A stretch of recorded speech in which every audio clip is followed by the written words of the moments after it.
नाही, रस्त्याची दुरावस्था झालेली आहे आणि जनतेचा कोणी वाली राहिलेला नाही आहे. अधिकारी मुजोर झालेले आहेत. सगळी सत्ताधारी पक्षाच्या मंत्र्यांच्या ताब्यात आहे आणि त्याच्यापेक्षा जास्त बोललं तर फक्त देवेंद्र फडणवीसच्या हातात सगळे सत्ता आहे. आपण पाहिलं असेल नाशिक महानगराची दुर्दशा, आपण पाहिलं असेल नाशिक त्र्यंबक रोडवर हजारो व्यावसायिक आणि शेतकऱ्यांची जी कायदेशीर घरं होती ती सुद्धा उद्ध्वस्त करण्यात आलेली आहेत. तोच प्रकार घोटी त्र्यंबकेश्वर चालू आहे. शहरामध्ये सुद्धा व्यवसाय करणाऱ्या लोकांना नीट व्यवसाय करू दिला जात नाही आहे आणि शेतकऱ्यांचं एवढं नुकसान झालं, शेतकऱ्यांना मदत मिळालेली नाही आहे. हे सगळे अनेक प्रश्न आहेत. हे प्रश्न घेऊन, जनतेचे प्रश्न घेऊन आम्ही रणांगणात उतरणार आहोत. महायुतीला उघडं नागडं करणार आहोत आणि जनतेला व्यापक प्रश्न जे आहे, संविधानाचं संरक्षण आहे, लोकशाहीचं संरक्षण आहे, विरोधी पक्ष नेस्तनाबूत करण्याचं कारस्थान आहे, हे सगळे मुद्दे घेऊन जनतेपर्यंत जाऊन जनतेला बरोबर घेऊन यांचा पराभव करण्याचा निर्णय आम्ही घेतलेला आहे. आम्हाला खात्री आहे की जो अनुभव जनता महायुतीचा घेत आहे त्याच्याबद्दल प्रचंड असंतोष जनतेमध्ये आहे आणि ह्या स्थानिक स्वराज्य संस्था निवडणुकीमध्ये निश्चितपणे तो व्यक्त होईल. अजून दोन गोष्टी आम्ही मागणी करतो की ज्या मतदार याद्या आहेत त्या प्रचंड दोष आहेत. त्याच्यामध्ये मनसे आणि इतर पक्षांनी दुबार नावांची यादी निवडणूक आयोगाकडे दिलेली आहे. बाहेरच्या जिल्ह्यातले, बाहेरच्या राज्यातले हजारो नावं नाशिक महानगराच्या आणि नाशिक जिल्ह्यामध्ये नोंदलेली आहेत. ती यादी 100% दुरुस्त झाली पाहिजे, ही आमची मागणी आहे. आणि त्याचबरोबर आमची आग्रही मागणी आहे की मतपत्रिकेवर मतदान झालं पाहिजे. लोकांचा EVMवर विश्वास नाही आहे. सत्ताधारी पक्ष फक्त निवडणुका मॅनिप्युलेट करण्यासाठी मतदार यादीचा वापर करत आहे आणि त्याचबरोबर EVMचा वापर करत आहे. हे आमचा रास्त असा आक्षेप आहे आणि त्यामुळे तोही मुद्दा आम्ही करणार आहोत की लोकशाहीची मतदानाची प्रक्रिया पारदर्शकपणे झाली पाहिजे, विश्वासार्ह पद्धतीनं झाली पाहिजे आणि त्यासाठी मतदार याद्या निर्दोष होणं आणि मतपत्रिकेवर मतदान होणं ही आमची आग्रही मागणी आहे. जरी सरकारने ही मान्य केली नाही, निवडणूक आयोगाने मान्य नाही केले, तरी आम्ही निवडणूक आयोगाला सुद्धा एक्सपोज करू आणि त्याच्या विरुद्धचं कॅम्पेनसुद्धा जनतेमध्ये आम्ही करणार आहोत. तर एक मोठी विरोधी शक्ती आम्ही एकत्र करतो आहोत.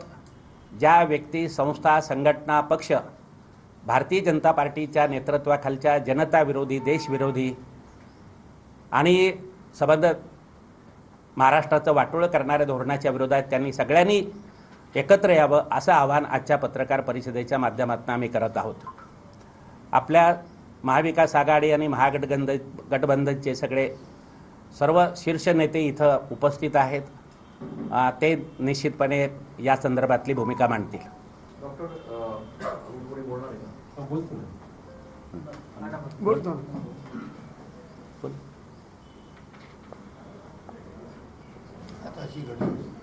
खरं तर आज राष्ट्रवादी शरदचंद्रजी पवार गट, शिवसेना, उद्धवजी बाळासाहेब ठाकरे सेना, काँग्रेस, मनसे अशी एक संयुक्त बैठक आज या ठिकाणी आयोजित केलेली आहे आणि यामध्ये डॉक्टर कराडांनी सविस्तर असं आपल्याशी चर्चा केलेली आहे. खरं ही लोकशाही जिवंत राहण्यासाठी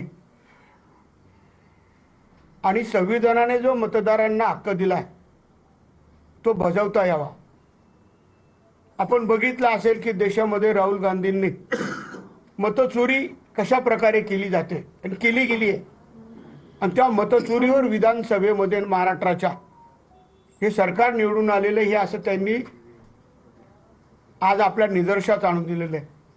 त्याचप्रमाणे महाराष्ट्रामध्ये सन्माननीय राजसाहेब ठाकरे, शरदचंद्रजी पवार, उद्धवजी ठाकरे, कम्युनिस्ट पक्ष, काँग्रेस या सर्वांनी एकत्रित येऊन मुंबई येथे मोर्चा आयोजित केला होता आणि 96 लाख मतं आज दुबार आणि ज्यांचे पत्तेच नाहीये मतदानामध्ये मतदारांचे असे लाखो मतदार नोंदणी करून आम्ही नाशिक पश्चिमचं सुद्धा माननीय कलेक्टर साहेबांना आणि वसंत भाऊंनी यांनी पूर्ण नाशिक जिल्ह्याचे किती मतदार विधानसभेवाईज वाढले ते सुद्धा त्यांनी कलेक्टर साहेबांना दिलेलं आहे.